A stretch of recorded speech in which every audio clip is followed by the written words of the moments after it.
하나님의 말씀은 여호수아 1장 1절부터 4절까지 보겠습니다.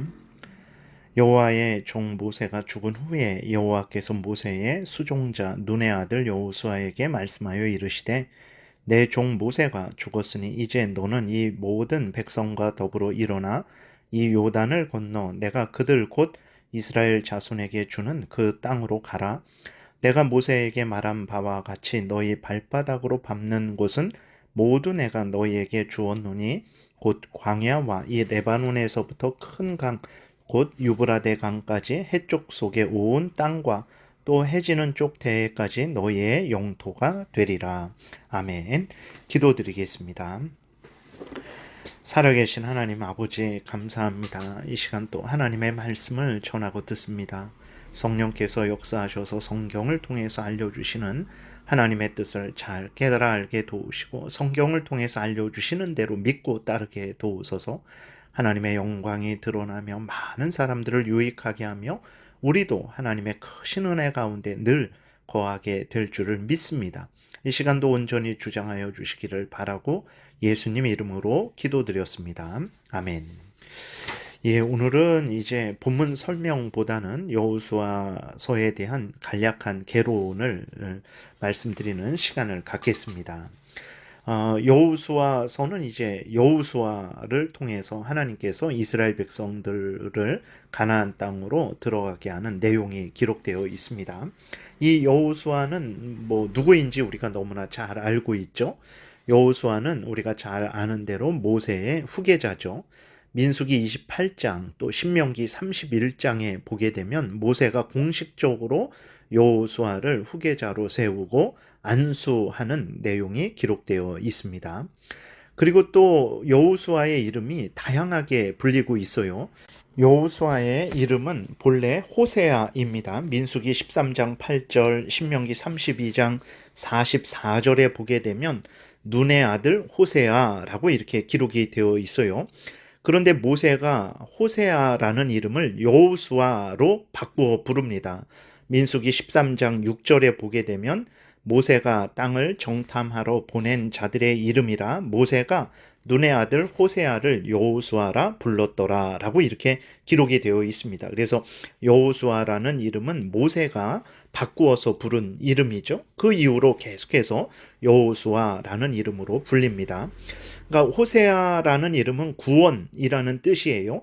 여호수아라는 이름의 뜻은 여호와는 구원이시다. 여호와가 구원하신다라는 뜻입니다. 그러니까 구원이라는 호세아를 모세가 여호와는 구원이시다. 여호와가 구원하신다라는 여호수아라는 이름으로 부른 거죠. 하나님께서 모세가 죽은 이후에 여호수아를 통해서 이스라엘 백성들을 가나안 땅으로 인도하시고 평안케 하실 것을 내다보고 이제 모세가 구원이라는 호세아 이름을 여호와가 구원하신다라는 여호수아 이름으로 이제 부른 것임을 볼 수 있습니다. 그런데 이것은 모세 마음대로 그렇게 한 것이 아니고 하나님께서 모세에게 명령하셨기 때문에 이제 모세가 이렇게 바꾸어 부른 것임을 우리는 생각을 해야 되는 것입니다. 그 다음에 또 느헤미야 8장 17절에서는 예수아라고 이렇게 기록되어 있어요. 근데 우리말 성경은 그냥 이렇게 여호수아로 그렇게 번역해 놨습니다.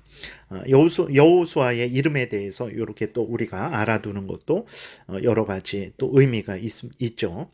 그리고 이제 오늘 우리가 이렇게 사용하고 있는 성경은 여호수아부터 이제 사사기, 룻기, 사무엘 상하, 열왕기 상하, 역대 상하, 에스라, 느헤미야, 에스더까지를 이스라엘 백성들의 역사를 기록한 역사서로 보고 있는 거예요.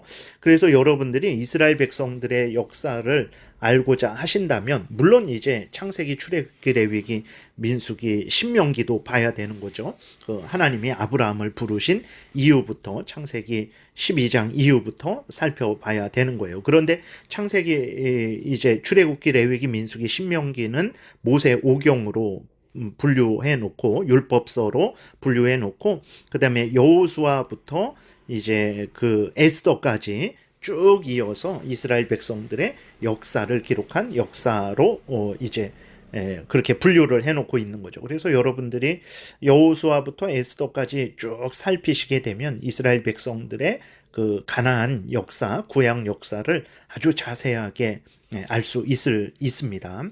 그 다음에 여호수아를 기록하신 목적은 무엇입니까? 이제 광야를 통과한 이스라엘 백성들을 하나님이 어떻게 가나안 땅으로 인도하시는지를 보여주는 거죠. 하나님의 그 인도하심, 은혜로 인도하심을 보여주는 것이고, 그리고 하나님이 약속하신 대로 가나안 땅이 이스라엘 12지파에게 분배되고 있는 것을 하나님께서 알려주시는 것입니다. 그리고 또 이제 이러한 약속은 하나님께서 이미 창세기 15장부터 가나안 땅을 주겠다라고 아브라함에게 약속을 하셨거든요. 아브라함과 그 후손에게 가나안 땅을 주겠다라고 약속을 하셨는데, 하나님이 약속하신 그대로 이제 이스라엘 백성들이 가나안 땅을 차지하는 것을 보여주심을 통해서 하나님의 약속은 반드시 성취된다라는 것을 이제 알려주고 있는 거죠. 여호수아서 21장 43절에 보게 되면 이렇게 기록되어 있습니다. 여호와께서 이스라엘의 조상들에게 맹세하사 주리라 하신 온 땅을 이와 같이 이스라엘에게 다 주셨으므로 그들이 그것을 차지하여 거기에 거주하였으니 여호와께서 그들의 주위에 안식을 주셨으되 그 조상들에게 맹세하신 대로 하셨으므로, 그렇죠? 아브라함과 이삭과 야곱에게 맹세하신 대로 그 수백 년이 500년 이상 지났는데 이제 그 하나님이 약속하신 대로, 맹세하신 대로 가나안 땅을 차지하게 하신 것이죠.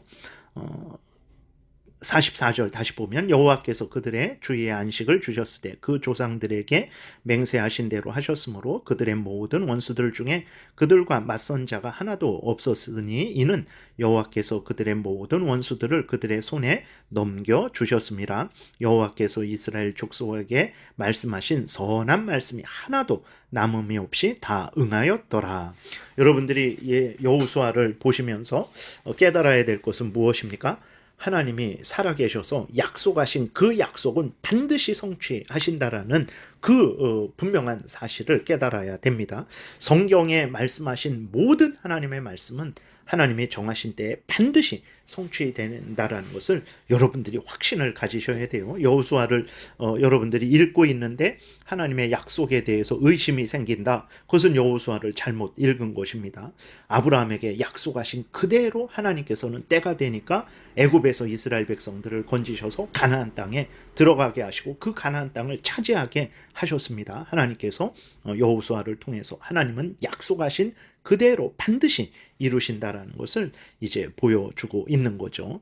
그리고 또 이제 여호수아와 함께 이스라엘 백성들이 가나안 땅에 들어갔는데 이것은 예표죠. 이제 예수 그리스도를 통해서 예수 그리스도께서 하나님의 택한 백성들을 천국으로 인도하신다라는, 천국에 들어가게 하신다라는, 구원하여 주신다라는 것을 예표하고 있는 것이라는 것을 우리가 기억해야 됩니다.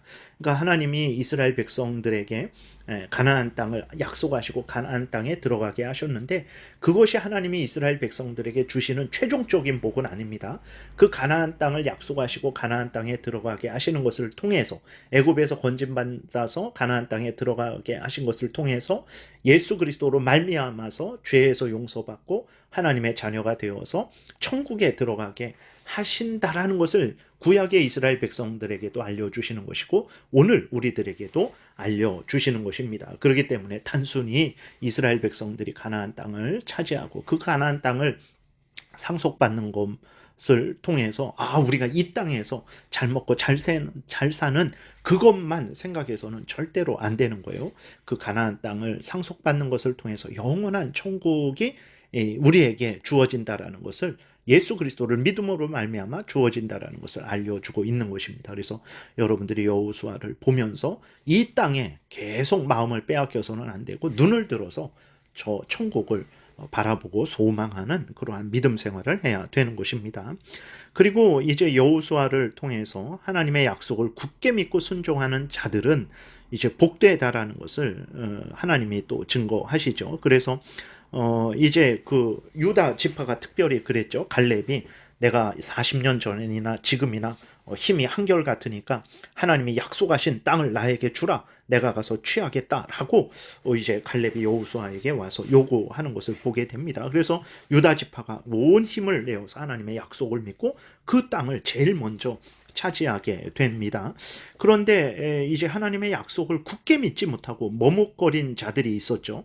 다른 지파들은 한참 시간이 지났음에도 불구하고 땅을 온전히 차지하지 못하는 그러한 내용도 기록되어 있어요. 나중에 가서야 땅을 차지하는데 정말 하나님의 약속을 굳게 믿고 가나안 땅, 가나안 족속들과 싸우지 않음으로 인해서 가나안 족속들과 동거하는 그러한 내용도 있죠. 그러니까 하나님의 약속을 굳게 믿고 그 약속을 믿고 믿음으로 나아가는 자는 승리하는 것이고, 하나님의 약속이 있는데도 불구하고 의심하고 불신하고 머뭇거리는 자는 실패하는 것입니다. 그래서 여러분들이 여호수아를 보시면서 하나님의 약속을 굳게 믿고 앞으로 나아가면 반드시 그 약속이 성취되고 승리한다라는 것을 확신하시고 믿음으로 하나님의 약속을 믿고 앞으로 나아가는 그러한 복된 신앙생활 하시기를 바랍니다. 그리고 또 이제 하나님의 약속의 말씀, 그 명령을 어겼을 때에는 하나님께서 엄미한 공의의 심판을 하신다라는 것도 늘 잊지 말아야 되는 것입니다. 이스라엘 백성들에게 가나안 땅을 허락하셨지만 이스라엘 백성들이 범죄했을 때에는 하나님께서 엄미한 형벌을 내리셨죠. 하나님의 명령을 어긴 아간의 범죄를 기록하셔서 하나님이 그 이스라엘 백성들을 사랑하시지만 그렇다고 죄를 허용하는 것은 아니라는 사실을 아주 명확하게 알려주시는 것이죠. 하나님의 자녀 되었다고 해서 죄를 가볍게 여기고 죄를 져도 천국에 간다라는 이런 생각을 한다면 그것은 하나님의 은혜를 잘못 아는 것입니다. 물론 우리가 범죄했을 때 예수 그리스도를 믿고 의지해서 하나님의 약속의 말씀을 믿고 회개하면 미쁘시고 의로우신 하나님이 예수 그리스도 안에서 우리를 정결케 해주시죠. 회개하는 자는 용서해 주시지만 그러나 그러한 것이 아니라 이제 하나님의 자녀가 되었으니까 죄를 져도 된다라는 이러한 마음은 성경에 없는 마음입니다. 그것은 사탄이 주는 마음이고 그것은 잘못 아는 거예요. 그것은 기독교가 가르치는 것이 아닙니다. 하나님의 자녀된 사람들은 마음과 뜻과 정성과 목숨을 다해서 하나님을 사랑하고 경외하고 그 명령을 따라 살아가는 것이 성경이 가르치는 거예요. 그렇게 해야 되는데 못할 때 안타까워하고 하나님 앞에서 가슴을 치면서 통곡하고 회개할 때 하나님이 용서해 주시는 것이지 하나님의 자녀가 되었으니까 죄를 져도 된다? 아닙니다. 그것은 사탄의 가르침이죠. 그래서 하나님은 절대 하나님의 뜻은 아주 명백하고 분명하다. 너희들이 내 백성이 되었으니 나를 경외하고 내 명령을 따라 살아야 된다. 그렇게 하지 않았을 때에는 내가 너희들을 엄한 징계로 징계할 것이다 라는 것을 아간의 범죄를 기록함을 통해서 하나님이 이스라엘 백성들에게 또 오늘 우리들에게도 알려주고 있는 것입니다. 이제 또 전체적으로는 이제 1장은 여호수아의 서론에 해당되는 것이고 2장부터 4장까지는 가나안 땅에 이제 들어가서 준비하는 거죠. 정복을 준비하는 내용이 기록되어 있고 5장부터 12장까지는 이제 가나안 땅을 정복하는 내용이 기록되어 있습니다. 13장부터 22장까지는 가나안 땅의 분배에 대해서 기록되어 있고 23장, 24장은 이제 결론으로 그렇게 구성되어 있습니다. 그래서 내일부터 이제 여호수아의 본문을 잘 구체적으로 살펴보겠습니다. 기도드리겠습니다.